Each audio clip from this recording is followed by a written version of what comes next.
ছাত্রর গায়ে হাত দিলে পুরা বাংলাদেশের জনগণ চলে আসে হুজুরের বিচার করতে। হুজুরের গায়ে হাত দিছে, এটার বিচার কে করবে? হুজুরকে গায়ে হাত দিলে কোনো কমিটি আসে না। কিছুদিন আগে একটা ছাত্র গায়ে হাত দিছে, কি হয়েছে বাংলাদেশে? প্রত্যেকটা মানুষ নিউজ করছে, আজকে এত দেরি করতেছে কেন? কিছুদিন আগের ঘটনাই দেখেন, একটা ছাত্রকে আমরা যদি জানাই যে এখানে কিন্তু প্রশাসনের একটি গাড়িও আসছে, যেমনটি আমরা দেখাচ্ছি আপনাদের।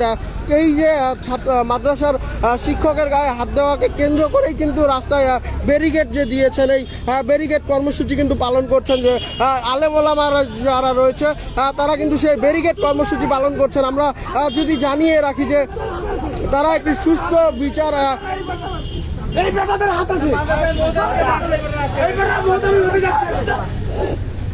ওই কি ভূমিকা পালন করলি রে? ওদেরকে মাদ্রাসার হুজুরকে হাত দেয়, ওই কি করলি? ওই কি করলি? সারাদিন বেড়া রোদে পুরো কালেকশন করে খাওয়ায়